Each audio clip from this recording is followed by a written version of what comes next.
କେରଳରେ ଭୂସ୍ଖଳନ ମୃତ୍ୟୁ ସଂଖ୍ୟା 100 ଟପିଲା।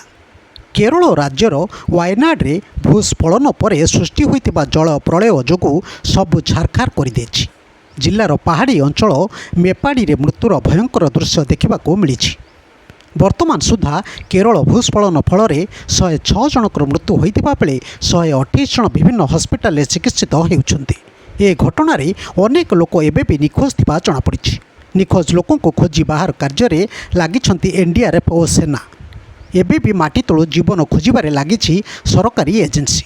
ଏସବୁ ଭିତରେ କେରଳ ମୁଖ୍ୟମନ୍ତ୍ରୀ ପିନରାଇ ବିଜୟନ୍ ଘଟଣାକୁ ନେଇ ସୂଚନା ଦେଇଛନ୍ତି କି ଭୂସ୍ଖଳନ ଯୋଗୁଁ ଚାଲିୟାର ନଦୀର ଜଳ ଗାଁ ଭିତରକୁ ପଶିଯାଇଥିଲା। ଫଳରେ ଗୋଟିଏ ଅଞ୍ଚଳରେ ଥିବା ସମସ୍ତ ଘର ଓ ଏଠାରେ ରହୁଥିବା ଲୋକମାନେ ଅଚାନକ ବନ୍ୟା ଜଳରେ ଭାସି ଯାଇଥିଲେ। ପୁରା ଅଞ୍ଚଳ ମାଟିରେ ମିଶିଯାଇଛି। ପୂର୍ବରୁ ଯେଉଁଠି ଘର ଥିଲା ଓ ଲୋକମାନେ ଚଳପ୍ରଚଳ କରୁଥିଲେ ସେଠାରେ ଆଉ କିଛି ନାହିଁ। ଏଭଳି ଘଟଣା ସମଗ୍ର ଅଞ୍ଚଳକୁ ସ୍ତବ୍ଧ କରିଦେଇଛି। ସୂଚନାରୁ ଜଣାପଡ଼ିଛି ଯେ ଲଗାଣ ବର୍ଷା ଫଳରେ 4 ଘଣ୍ଟା ମଧ୍ୟରେ ୱାୟନାଡ଼ରେ 3 ଥର ଭୂସ୍ଖଳନ ହୋଇଛି। ନଦୀ ଜଳ ଘନ ଜନବସତିକୁ ମାଡ଼ିଯାଇଛି। ମୁଣ୍ଡାକାଇ, ଚୋରାଲମାଲା, ଆଟ୍ଟାମାଲ, ନୁଲୁପୁଝା ଗାଁ ଏଥିରେ ଗଭୀର ଭାବେ ପ୍ରଭାବିତ ହୋଇଛନ୍ତି। ଅନେକ ଲୋକ ମାଟି ତଳେ ଚାପି ହୋଇ ଯାଇ ଜୀବନ ହରାଇଛନ୍ତି। ସେହିପରି ଚାଲିୟାର ନଦୀରେ ଅନେକ ଭାସି ଯାଇଛନ୍ତି। ଘଟଣାକୁ ମୁଖ୍ୟମନ୍ତ୍ରୀ ବିଜୟନ୍ ହୃଦୟ ବିଦାରକ ବିପର୍ଯ୍ୟୟ ଭାବେ ଅଭିହିତ କରି ରାଜ୍ୟରେ 2 ଦିନିଆ ଶୋକ ଘୋଷଣା କରିଛନ୍ତି। ସେ କହିଛନ୍ତି ୱାୟନାଡ଼ରେ ଭୂସ୍ଖଳନ ଘଟଣା ଅତ୍ୟନ୍ତ ହୃଦୟ ବିଦାରକ। ସେଠାରେ ଭୟଙ୍କର ବର୍ଷା ହେଉଛି। ଗୋଟିଏ ଅଞ୍ଚଳ ପୁରା ଧୋଇ ଯାଇଛି।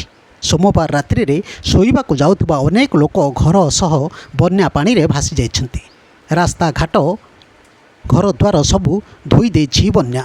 ପ୍ରବଳ ବର୍ଷା ସାଙ୍ଗକୁ 3 ଥର ଭୂସ୍ଖଳନ ଫଳରେ ନଦୀ ଜଳସ୍ତର ବୃଦ୍ଧି ପାଇ ପୋଲ ଭାସିଯାଇ ଗାଁ ମଧ୍ୟକୁ ବନ୍ୟା ପାଣି ପଶିଯିବାରୁ ଏପରି କ୍ଷୟକ୍ଷତି ଘଟିଛି।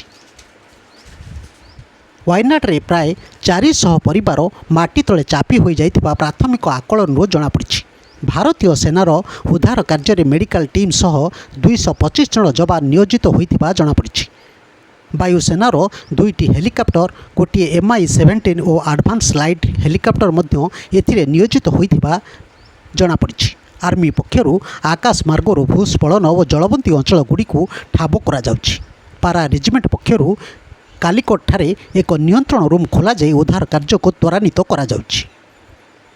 ବ୍ୟୁରୋ ନ୍ୟୁଜ୍ ଓଡ଼ିଶା କଥା। ଓଡ଼ିଶା କଥା ୟୁଟ୍ୟୁବ୍ ଚ୍ୟାନେଲଟିକୁ ଆପଣମାନେ ଦେଖୁଛନ୍ତି। ମତାମତ ଦିଅନ୍ତୁ, ଲାଇକ୍ କରନ୍ତୁ, ସବସ୍କ୍ରାଇବ୍ କରନ୍ତୁ ଓ ସେୟାର ମଧ୍ୟ କରନ୍ତୁ।